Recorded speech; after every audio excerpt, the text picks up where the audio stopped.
All I need to do, just like that. Beautiful.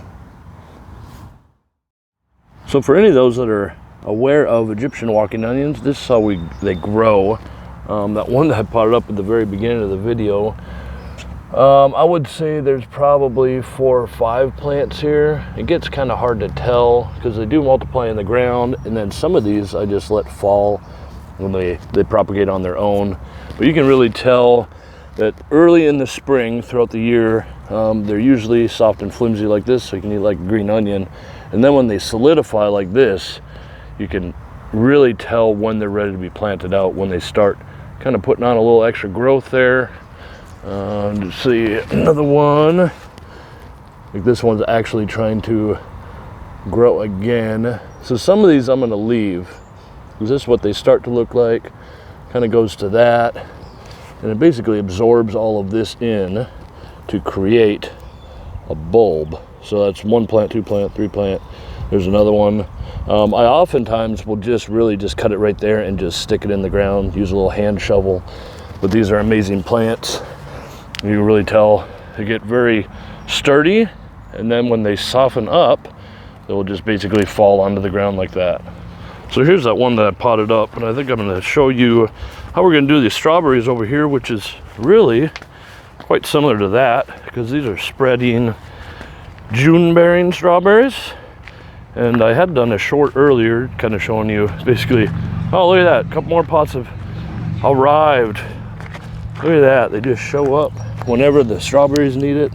They send these runners out, and then you just kind of bury them in. And then of course, to keep the water or the soil a little bit more damp, we'll just throw a bunch of little straw in there. But I think I'm gonna do a couple more of these, and then I'll do all my onions, and I'll show you what it looks like at the end. Not to take up too much time, you'll see how to do it, and then what it looks like. Yeah, it's really cool, these strawberries, how they spread.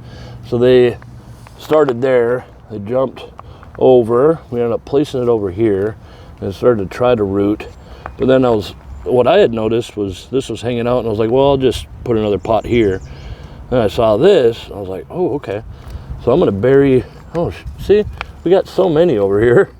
So I'm gonna plant this one, and then I'll just cut this off here, and I'll pot this one. I mean, it's just, each one of these little nodes will become a new plant.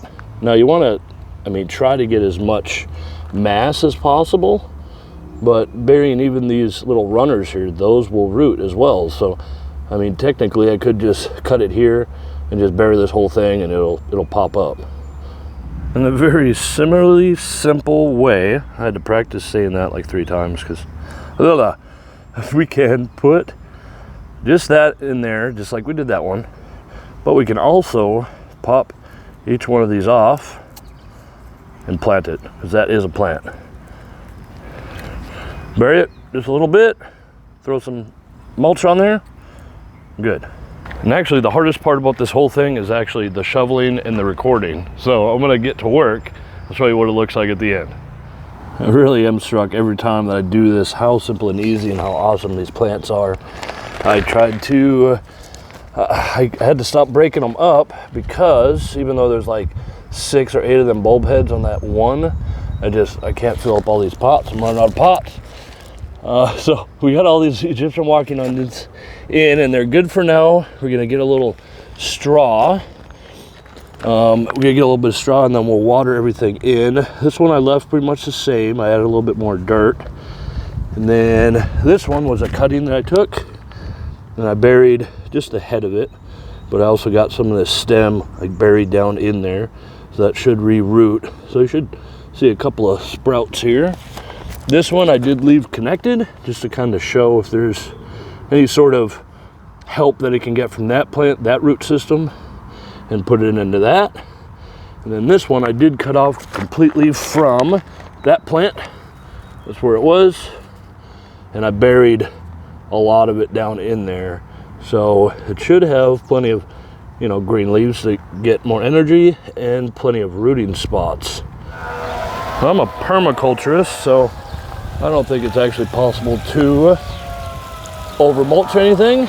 As you hear the Sirens going off. I guess emergencies don't wait on me. Well, hopefully they're all right. Let me take a break. And we're back. Even got the water on. So these are all done, all these onions. I did want to show you kind of night timing or technique or whatever it is for watering stuff in. I usually do it about this pace as my hose crimps. And I usually make a trip around 3 times. I've already done some of this. So here, we'll hit up the elderberries over here. So this is the first time for these today. It hasn't rained in 2 days and they're in pots. So sometimes it's a little difficult, but after trial and error, seeing how fast certain size pots dry out, how long it takes for them to absorb down to the base, kind of have an idea. So that's one pass. Look at that. So I'll end up doing all these plants 2 more times and they'll be good for now.